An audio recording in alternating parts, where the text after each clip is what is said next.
Hello Internet, and welcome to my deeply late review for the season premiere of Attack on Titan, Season 3, Episode 38. We're coming right back off from the final battle of Season 2, with Eren and the Scouts fighting the Titans, and Eren, punched the Titan that ate his mom, and all the Titans, swarmed at it or something. It was a wild time. But yeah. So, and with all the stuff happening in Season 2, really is not really brought up this season, and all the stuff that was kind of left behind for Season 2, it seems to be, at least to me, what the focus of the season is going to be. Fair warning, I have not read the manga at all. I tried to read it right after I finished Season 1, carrying off right from where the anime left off, but it was so ugly I never could. So I'm purely anime only. I've gotten some spoilers here and there, but I am not really spoiled on what happens next. I have vague plot ideas, but nothing too specific. So again, I'm gonna jump right on into the episode itself. We open with this prologue scene where Eren seems to be standing at the ocean, at least it was a mental thing or a flash forward, I'm not sure. And he asked, Armin always said behind the walls there was the sea, but what lies beyond the sea? And I don't know if that's supposed to be foreshadowing they are going to move past the walls this season and see what's beyond the sea. I don't know. I really don't know what's going on. Then we have the opening, which is so different from the other three. The other three were these bombastic war cries that were let's go out and slaughter all the Titans.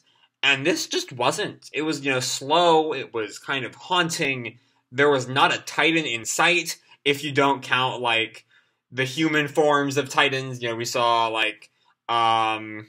team Wall Destroyers, let's call them, Reiner, Bertolt, Annie, and whoever that was, Emir 8, back in the flashback in Season 2. But, it just kind of makes me curious about what's coming. It seems like definitely after the course of this episode, we're gonna not really be focused on the Titans. For a good while. It looks like we're very focused inward, and that's also very much the impression I've gotten just from, being on the internet the past several years. But it definitely seemed like what the course of this season, this arc, is going to be. Also, when's the last time Larkin Seal had an opening? When was the last time Larkin Seal did something for an anime? I can't think of anything this side of Conqueror of Shambhala. It's been a long time since Larkin Seal's been around, and I've always loved Larkin Seal, so I'm always happy for more of them. Or I think it's just the lead singer's Larkin Seals, but still, happy for more. Then we move on to see just the 104th cleaning up the little cabin they're staying in, and it's just nice to see them getting along. They're good kids. I love them all so much. Sometimes certain members do get on my nerves. I'm not the biggest Mikasa fan. But yeah, it's just really fun to see them. Honestly, I really enjoyed Mikasa this week, but I'm not really the big fan of the always angry badass archetype that Mikasa very much plays into. That's not really my deal. I don't know, Mikasa's just not my favorite, but she was great this time. And then we find out that for some reason the 104th has become the new Levi squad. Despite the fact that they have been scouts for maybe 6 months, they're already Levi's personal squad. Maybe it's just because they know Eren and Historia so well, but for whatever reason, in 5 seconds, not 5 seconds, but 6 months, they've become the elite squad. I mean, sure, they've had a lot of shit to go through, what with Titans and more Titans, and Jesus Christ, they fought a lot of Titans already. Okay, that's fair. They deserve it. They deserve it, let's be honest. But it was still a little shocking to see them already being the new Levi squad. Then Levi shows up, and we have one of the weirder gags from Season 1 coming back. The Levi cleaning gags, which is a joke I never quite understood the appeal of. They always felt like they were just kind of there. I think they showed up exactly once in Season 1, and that's about as much as they needed to show up.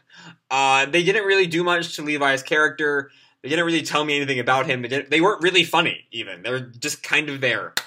And this one also does not really do a whole lot to make me understand why they've become so important in the fandom. I just don't get the appeal of the Levi cleaning gags. I'm also just not the biggest fan of Levi in general, to be quite honest. he also fits in that same archetype that Mikasa does. I'm just not a big fan of the like. I'm always sullen and angry, and I just hate everything, and I like to kill things. I'm just not a big fan of either of them.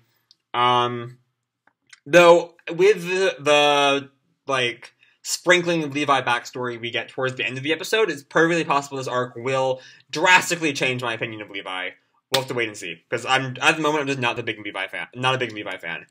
But speaking of old Scout members I am a huge fan of, Hanji has one of the funniest scenes in the series when she rips out Eren from the Titan and tries to get Moblit to draw his like skeleton face. That was so funny. And I'm always here for like crazy science obsessed Hanji. She just nails every scene she's in. Her voice actress is great. I can't wait for the dub to come out so I can hear who dubs her? Bryna Palencia? Bryna Palencia is just a phenomenal Hanji. I just think she really just nails it every time. I'm seeing if I can find an English voice actor.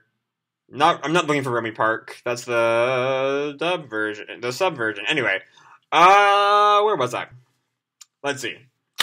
Hanji gags are great, but at the end, Hanji tells the two members of the Scouts to go and look for witnesses. Which I'm kind of curious. What would the Scouts do if they found witnesses? Like just random hunters scouring the landscape. Would they just fucking murder them? Like, oh, you've seen too much, time to die? Oh no, it's Jessica Calvello as Hanji. I have no idea who that is. See if you can find anything else I recognize her in. Sorry, I'm super ADD right now, and I'm looking for it. Oh, she plays Hajime in the Gatchaman Crowds dub. Alright, that's weird. I don't quite hear it. Anything else I recognize? Nothing without staring at the screen for a long while. I'm not gonna put y'all on that. Alright, so, sorry about that, I got distracted. ADD is not a fun condition, people. Get tested and get medicated. So yeah, where was I? What would they do if there were witnesses to the Titan experiment? Like, would Hanji just fucking murdered them?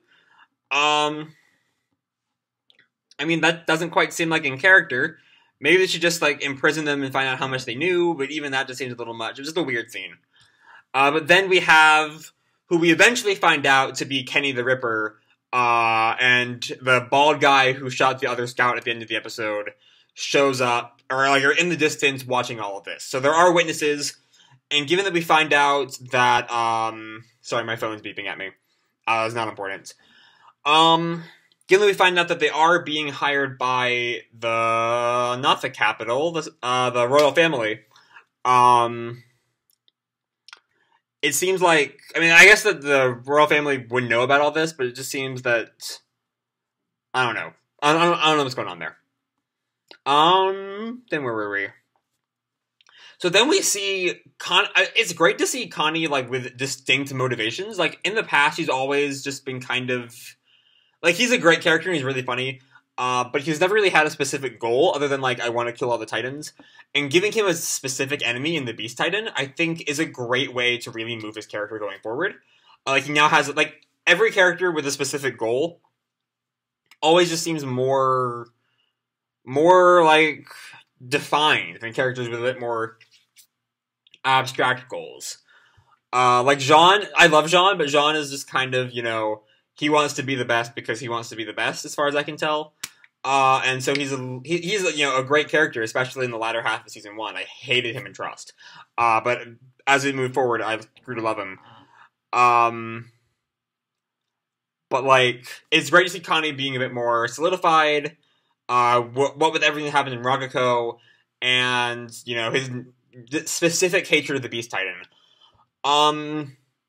Though, as I recall, by the end of last season, even just the citizens of Ragako being Titans was just a more than likely theory. Whereas here, it feels very much like it's this is, the Beast Titans specifically transformed them, and I don't remember that being specifically said last season. I just binge-watched season 2, just a few days ago, and I just don't remember that being there at all. And then we have Historia and Eren's conversation, where Historia just puts full faith in Ymir, that Ymir knows what she is doing. Ymir is, she trusts Ymir, and it's so great to see the love they have for each other. It's just, I love Historia and Ymir. They're great. They're a wonderful pair.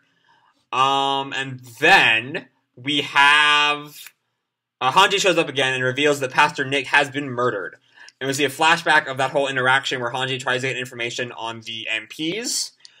And the MP has this fucking bullshit statement to Hanji, where he says, like, we actually get things done, unlike you scouts who don't do anything. Where the scouts are out, like, saving lives from the Beast Titan incursion last season, and, like, sure, the MPs helped too at the end, only under Erwin's supervision.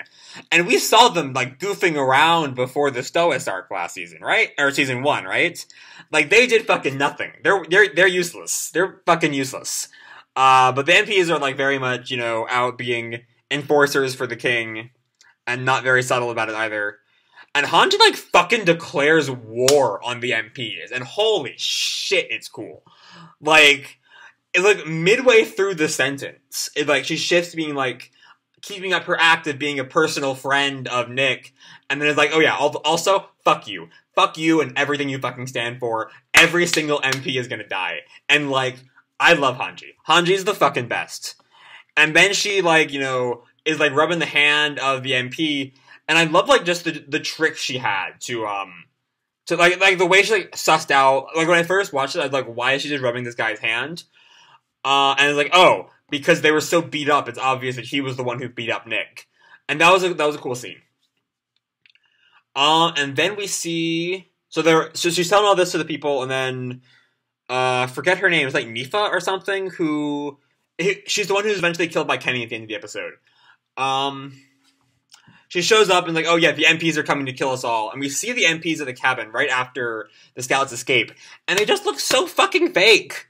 Like, the CGI is so clunky. It's just, I don't like the CGI at all. I'm normally, like, generally okay with CGI if it, like, tries to, like, fit in. Like, mechas can always be CGI'd. If it's, like, believable CGI. Like, what's the show I watched with believable CGI? Knights of Sidonia was pretty good with its CGI. Even if it was, like, a fairly early into, like, full CGI production. Kato, The Right Answer, had pretty good CGI. CGI can be good. It just wasn't right here. And also, it has to be especially good when it's, like, a very beautiful 2D background, like the Titan anime. And then there's just these awkward 3D models running about. It just didn't work very well. And then we see that Kenny and Kenny's assistant are nearby once again as the group leaves the cabins. And then we find out that whatever this conspiracy is, whatever exactly is going on with the walls, you know, at first it seemed like it might just be the church hiding something, and then maybe the Rice family, but now we know it goes all the way up to the king. Like, Lord Rice who is, I believe Historia's father, right? Is, like, meeting with King Fritz, who I believe is the first time we've seen him or even really heard his name, as I recall. It's been a while since I saw Season 1. I know he's not mentioned Season 2. Also, because Season 2 does not really care about the human stuff. Season 2 is, like, all Titans. But, like, it's nice to see just how big this thing is. It's, like, the entire government is in on this. Like, fucking FMA style. So that was just a cool thing to see. And then we have their, little, like, infiltration mission through Trost.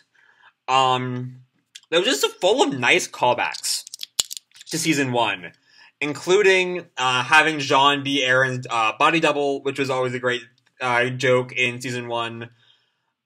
There was that gross Armin groping scene that I was not okay with, which I feel like was kind of the point, but I'm still not happy that it was there. And then we have that quick little, like, 5-second fight as Mika just, like, roasts the kidnappers, and that was, like, honestly a really cool fight to see. Yeah, that was just, like, a fun fight, even if, despite Jean and Armin, like, breaking free immediately, they were still, like, bested real fast. And then my favorite part of the fight is there's a scene after they've wiped out the 4 kidnappers where Mikasa calls up to Connie and is like, hey, is there another kidnapper around? Because if you'll remember, way back in her, like, backstory, she was, like, Eren killed 2 of her kidnappers only to find a 3rd one coming out of the bathroom at the last minute. So it's nice to see her, like, definitely very much being, like, okay with that. Or, like, not being okay with that. Being, like, knowing to, like, look out for that. And that was a nice thing to see. But Mikasa and the others are still back there when we end the episode. And at the end of the episode, Levi is left there to watch the actual cart carrying Eren and Historia, and he starts to give a bit of backstory to Nifa, where he explains that he lived with this like prolific mass murderer in the interior back in the day named Kenny the Ripper, who turns out to be the actual ones behind who the Capitol has hired to run the whole Eren kidnapping scheme. And then he shows up at the last second, just starts killing all of Levi's friends, or all of Levi's colleagues. Like, it's kind of nice to see Titan back on his everyone must die whole thing that it was so big on season 1. Season 2 honestly did not have that many deaths, if you really think about it. Like, there were plenty of deaths here and there, but like, you know, there was the 2 commanders at Utgard Castle. Besides that, what characters had lines who died? I mean, like, a bunch of people died during the fight with, to rescue Eren. But, like, for the most part, it was just kind of, you know, so focused on the plot and not as many people dying. You know, not as many, like, no really memorable characters died. Like, you know, there was no Marco death, there was no, I forget who else, the Levi squad, nothing like that happened. But like, it's great to see he's just back on just like killing people, you know, killing people who we kind of start to spend time with. And then we find out that Kenny is like armed with ODM gear guns, which is like cool, I guess. I mean, I guess they're more maneuverable than like shooting from the waist, you know. I don't know why I tried to do that from the waist because y'all cannot see my waist. But you know. So I guess that's like, it's more maneuverable, I imagine, and it's great at killing people, as we see. Levi only survives because like he's seen Kenny before, so he knows how to like avoid him.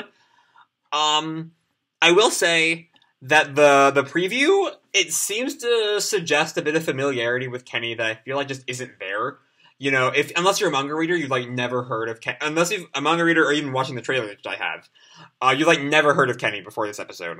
And like, the next time preview straight up says Levi and Kenny instead of like Levi and Kenny the Ripper or Levi and his former guardian. You know, anything that tells us the connection between the two and not assume that like we're already well familiar with it. So that's kind of weird. That's a very nitpicky kind of deal. But overall, this was like a fun season premiere. It was not super, you know, exciting. You know, I don't think it's quite as good as the season 2 premiere with Mike Zacharias and the Beast Titan, which is probably my favorite of the season premieres. I don't know how it ranks to the original season premiere because I don't know. I just feel like the series has gotten better as it's gone along. But that is such like a like shocking premiere that it really does stick with you. But yeah, this was just a really fun episode. And I'm really excited to see where the season goes from here. If you have read the manga, please do not bring it up. I've already been spoiled enough, and I want to like keep acting like I don't know anything. I don't want to like find anything else out. But yeah. I hope you all enjoyed this video and the episode. If you did, you can feel free to drop me a like, subscribe, comment, whatever the fuck you want. I don't really care. And as always, people, keep kicking ass, and I'll see you in the future. Bye.